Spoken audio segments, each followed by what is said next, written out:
नमस्कार मित्रांनो, आजच्या या व्हिडिओमध्ये आपण महाडीबीटीच्या वेबसाईटवरती आपण जो स्कॉलरशिपचा फॉर्म अप्लाय करतो तर तो 2024-25चा ॲप्लिकेशन जो आहे तो कुठपर्यंत गेलेला आहे किंवा आपला जो ॲप्लिकेशन आहे तो चेकआउट झालेला की नाही, अंडर स्क्रुटिनी आहे किंवा स्क्रुटिनीमधून कोणत्या स्टेजवर आहे, तर ती संपूर्ण माहिती आपण या व्हिडिओमध्ये पाहणार आहे. जेणेकरून आपल्याला आपल्या ॲप्लिकेशनचा जो स्टेटस आहे तर तो आपल्याला माहिती पाहिजे.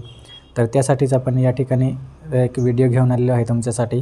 तर व्हिडिओ नक्की शेवटपर्यंत बघा आणि चॅनलवर नवीन असाल तर चॅनलला सबस्क्राईब करा, जेणेकरून आपल्याला अशाच प्रकारची व्हिडिओज या ठिकाणी पाहायला मिळणार आहे. तर मित्रांनो, पहिल्यांदा आपल्याला महाडीबीटीच्या वेबसाईटवरती सिम्पली आपले युजरनेम आणि पासवर्ड आहे तर ते एंटर करून लॉग इन करायचे आहे. जसे आपण लॉग इन करू आपल्याला अशा प्रकारचा इंटरफेस या ठिकाणी पाहायला मिळणार आहे. तर या ठिकाणी आपण पाहू शकतो लेफ्ट साईडला बरेच प्रकारचे जे ऑप्शन आहे ते आपल्याला दिलेले आहे. तर या ठिकाणी आपल्याला एक ऑप्शन पाहायला मिळणार माय अप्लाय स्कीम. तर सिम्पली आपल्याला आपण जो ॲप्लिकेशन केलेला आहे आता न्यू किंवा रिन्यू केलेला असेल तर तो ॲप्लिकेशन आपल्याला या ठिकाणी पाहायला मिळणार आहे. तर सिम्पली आपल्याला माय अप्लाय स्कीम या ऑप्शनवरती क्लिक करायचं आहे. जसे आपण माय अप्लाय स्कीम या ऑप्शनवरती क्लिक करू आपल्याला अशा प्रकारचा इंटरफेस दिसेल आणि त्या ठिकाणी आपल्याला चार ऑप्शन दिसतील. या ठिकाणी under scrutiny, approve application, reject application आणि फंड डिस्पर्स. तर पहिल्यांदा आपण जो ॲप्लिकेशन करतो तर तो या ठिकाणी अंडर स्क्रुटिनीमध्ये असतो. त्यानंतर आपला जो ॲप्लिकेशन आहे तो अंडर स्क्रुटिनीमधून अप्रूव्ह झाल्यावरती या ठिकाणी अप्रूव्ह ॲप्लिकेशन दिसेल आणि जर आपल्या ॲप्लिकेशनमध्ये काही प्रॉब्लेम असेल तर रिजेक्टेड ॲप्लिकेशन या ठिकाणी आपल्याला तो ॲप्लिकेशन पाहायला मिळणार आहे. तर या ठिकाणी आपल्याला आपला जो ॲप्लिकेशन आय डी आहे तर तो या ठिकाणी पाहायला मिळणार आहे. त्यानंतर बँक डिटेल आहे आणि ॲक्शनमध्ये NA आहे. तर आपण या ठिकाणी पाहू शकतो आपल्या ॲप्लिकेशनचा जो स्टेटस आहे तो अंडर स्क्रुटिनी आहे. तर आपला जो ॲप्लिकेशन आहे तो पुढच्या स्टेपला या ठिकाणी सुरुवात झालेली आहे. तर आपण त्या ठिकाणी त्याची हिस्ट्री पाहण्यासाठी सिम्पली आपल्याला या ठिकाणी ॲप्लिकेशन आय डी दिलेला आहे तर त्यावरती आपल्याला या ठिकाणी क्लिक करायचं आहे.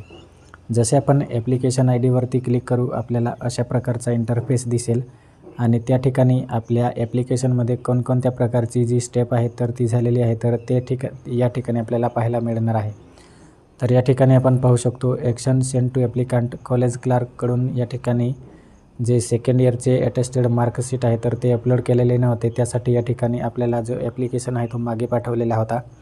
तर अशा प्रकारची जी स्क्रुटिनी असतात तर त्यासाठी काही प्रॉब्लेम असला तर आपला ॲप्लिकेशन पाठीमागे पाठवला जात असतो आणि त्यासाठी आपण वेळोवेळी आपले जे ॲप्लिकेशन आहे तर युजरनेम आणि पासवर्ड वगैरे एंटर करून लॉग इन करून चेक करत राहायचे आहे, जेणेकरून आपला ॲप्लिकेशन जो आहे तो रिजेक्ट तर झाला नसेल. तर ते पाहण्यासाठी आपल्याला सिम्पली या ठिकाणी हे जे चेकआउट करायचं आहे हिस्ट्री. तर अशा प्रकारचा जो स्टेटस आहे आपला ॲप्लिकेशन न्यू ॲप्लिकेशन करतो आपण तर त्याची हिस्ट्री या ठिकाणी अशा प्रकारे चेक करू शकतो आपण. तर या ठिकाणी आपल्याला टेंटेटिव्ह बेनिफिट दिलेले आहे.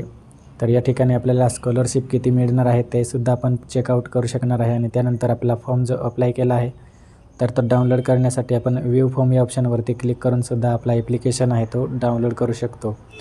तर अशा प्रकारे आपण 2024 आणि 25चा जो ॲप्लिकेशन करतो तर त्याची हिस्ट्री आपण अशा प्रकारे चेकआउट करून जे स्टेटस आहे तर ते आपण चेक करू शकतो. तर आय होप मित्रांनो आपल्याला या ठिकाणी व्हिडिओ आवडला असेल आणि व्हिडिओ आवडला असेल तर नक्कीच लाईक करा. थँक्यू.